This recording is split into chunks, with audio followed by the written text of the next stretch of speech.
নমস্কার বন্ধুরা, welcome back to my channel Champa Rannaghar. আজ আমি আপনাদের সঙ্গে শেয়ার করব খুব সহজভাবে হেলদি টেস্টি নাস্তার রেসিপি। খেতে হবে মুচমুচে মজাদার আর ক্রিস্পি ক্রাঞ্চি। আওয়াজটা শুধু শুনলেন কেমন হয়েছে? তাহলে চলুন দেখে নিই আমার আজকের রেসিপি। আজকের রেসিপিটি বানানোর জন্য প্রথমে একটা কড়া বসিয়ে নিয়েছি, আর কড়ার মধ্যে দিয়ে দিয়েছি 1 কাপ মতো জল। আর জলের মধ্যে কিছু ছোট্ট ছোট্ট চৌকো চৌকো কেটে রাখা আলু, আর তার মধ্যে দিয়ে দিচ্ছি 1/4 কাপ মটরশুঁটি। এর মধ্যে দিয়ে দেব পরিমাণ মতো লবণ, আর এটাকে 5 মিনিট ঢাকা দিয়ে এটাকে সিদ্ধ করে নেব। এটাকে সিদ্ধ হতে থাক, এদিকে আমি একটা বোল নিয়ে নিয়েছি, আর বোলের মধ্যে দিয়ে দেবো কিছু সবজি। দিয়ে দেবো কিছুটা গাজর কুচি, কিছুটা টমেটো, কাঁচা লঙ্কা, রসুন কুচি, পেঁয়াজ কুচি আর বিনস কুচি। আপনাদের কাছে আরও যদি কোনো সবজি থাকে সেটাও আপনারা ব্যবহার করতে পারেন, তবে সবজিগুলো ফাইনলি চপড করেই তবেই কিন্তু বোলের মধ্যে দিতে হবে।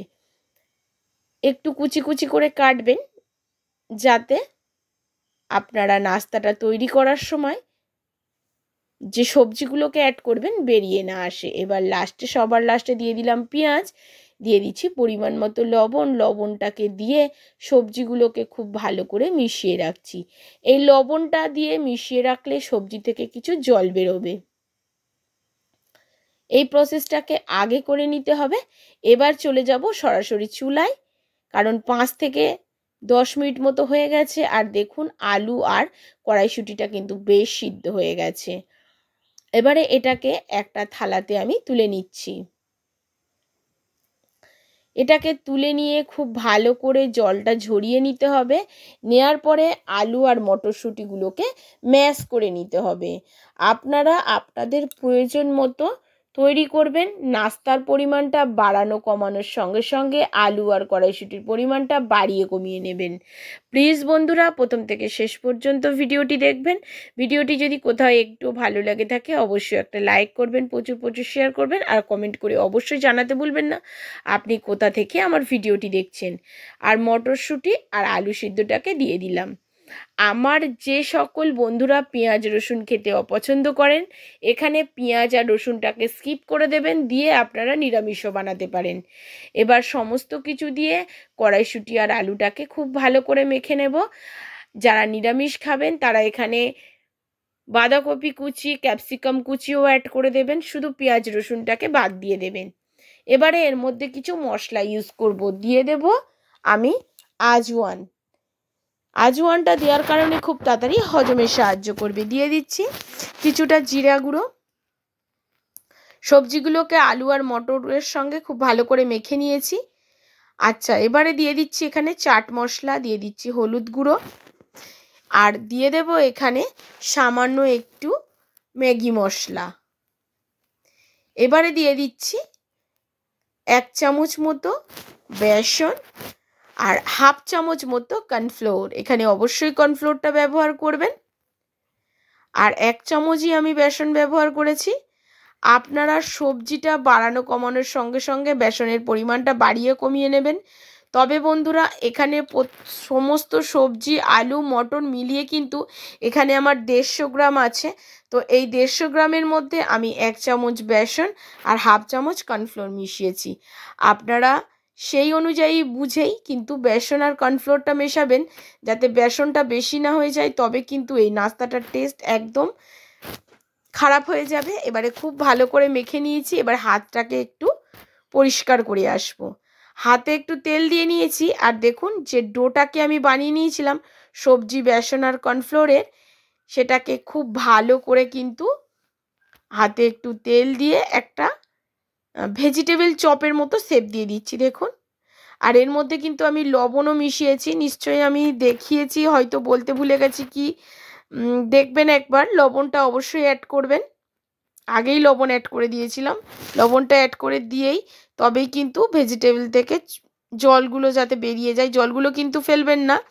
বেসনটা আর কর্নফ্লোরটা দেওয়ার কারণে কিন্তু ওই জলগুলো অ্যাবজর্ব হয়ে যাবে। আর দেখুন বন্ধুরা এখানে কিন্তু ঠিক একটু লম্বাটে লম্বাটে ভেজিটেবল চপ বা ল্যাংচার মতো এগুলোকে বানিয়ে নিচ্ছি। এখানে ভেজিটেবলের পরিমাণটা বেশি আছে, আর আপনার বেসন আর কর্নফ্লোরের পরিমাণটা কিন্তু কমই আছে। মাত্র 1 চামচ আর হাফ চামচ, 1.5 চামচই আমি ব্যবহার করেছি চা চামচের। আর সমস্ত কিছু দেখুন তৈরি হয়ে গেছে, নাস্তাগুলো ঠিক এইরকম সাইজের তৈরি করে নিয়েছি। এখন এর মধ্যে একটুখানি মেশাবো আমি সাদা তিল। এখানে অবশ্যই সাদা তিলটা ব্যবহার করবেন। এই সাদা তিলটা ব্যবহার করার কারণে আপনাদের নাস্তার মধ্যে কিন্তু একটা ক্রাঞ্চি ক্রাঞ্চি মুচমুচে ভাব থাকবে। এগুলো যখন আমরা খাবো, নাস্তাগুলো খেলে কিন্তু গালে পড়বে, ভীষণই টেস্টি লাগবে। আর খুব ভালো করে দেখুন এইরকমভাবে আমি প্রত্যেকটা নাস্তার গায়ে কিন্তু তিলগুলো লাগিয়ে নিয়েছি। এবারে দেখুন তেল দিয়ে দিয়েছি পরিমাণ মতো কড়াইতে, আর তেলটাও কিন্তু বেশ গরম হয়ে গেছে। এবারে মিডিয়াম ফ্লেমে দিয়ে আমি নাস্তাগুলোকে এক এক করে তেলের মধ্যে ছেড়ে দেবো। আর নাস্তাগুলোকে ভাজতে হবে কিন্তু মিডিয়াম ফ্লেমে, না লো ফ্লেমে আর না হাই ফ্লেমে। হাই ফ্লেমে ভাজলে কিন্তু একদম পুড়ে যাবে, এর টেস্টটাই নষ্ট হয়ে যাবে। আপনি মিডিয়াম ফ্লেমে আস্তে আস্তে ভাজবেন, তাতে কিন্তু এই নাস্তার টেস্টটা অনেকটা সুন্দর আসবে। আর দেখুন বন্ধুরা, সামনেই আসছে রমজান মাস। আপনারা ইফতারিতে কিন্তু এইভাবে একবার এই নাস্তাটি বানিয়ে খেতে পারেন। ভেজিটেবল নাস্তা, খেতেও টেস্টি হবে, মুখরোচক হবে, বাচ্চারাও এটা খেতে বেশ পছন্দ করবে। আর বেশ অনেকক্ষণ পর্যন্ত বেশ এগুলো মুচমুচে থাকে। আর দেখুন বন্ধুরা, ঠিক এইভাবে ভেজে নিতে হবে। উল্টে পাল্টে একটা চামচ দিয়ে প্রথমে উল্টাবেন। যেহেতু বেসন আছে আর ভেজিটেবলের পরিমাণটা একটু বেশি আছে, সেহেতু এগুলো কিন্তু ভেঙে যাওয়ার চান্স আছে। তো আপনারা এক পিঠ প্রথমে একটু হালকা ব্রাউন কালার হয়ে আসলে উল্টে দেবেন। ঠিক আমি যেভাবে ভেজে দেখাচ্ছি আপনারাও ঠিক সেইভাবেই ভাজবেন। প্লিজ প্লিজ বন্ধুরা, এই পর্যন্ত ভিডিওটি দেখেছেন, অবশ্যই একটাও লাইক করেননি তো প্লিজ একটা লাইক করে দেবেন। বরাবরের মতো পাশে থাকবেন, সাথে থাকবেন আর আমাকে সাপোর্ট করবেন। আর এতক্ষণ ধরে ভিডিওটির সঙ্গে থাকার জন্য আপনাদেরকে জানাই অসংখ্য ধন্যবাদ। আপনাদের সাহায্য আর সাপোর্টে কিন্তু আমি এত দূর পর্যন্ত এগিয়েছি। প্লিজ প্লিজ বন্ধুরা, আমি আরও দূর পর্যন্ত এগোতে চাই। আর এই ইউটিউব থেকে আমি কিন্তু আমার একটা কেরিয়ার তৈরি করতে চাই, ভবিষ্যৎ তৈরি করতে চাই। প্লিজ প্লিজ বন্ধুরা পাশে থাকবেন আর সাপোর্ট করবেন। আর দেখুন এগুলো ভেজিটেবল চপের মতো দেখতে লাগছে না? একদম লালচে করে কিন্তু ভাজা হয়ে গেছে। এখন একটু তুলে দেখাচ্ছি কতটা সুন্দর হয়েছে। আর এটাকে একটু ভেঙেও দেখিয়ে দেবো, বেশ মচমচে মজাদার হয়েছে। নমস্কার বন্ধুরা, সুস্থ থাকবেন আর ভালো থাকবেন আর আমাকে অনেক অনেক সাপোর্ট করবেন। দেখুন এটা টমেটো সসের সঙ্গে খান বা যে কোনো চাটনির সঙ্গে খান, খেতে লাগবেন একদম দারুণ দারুণ টেস্টি ছিল বন্ধুরা। কড়াইশুঁটি আর আলু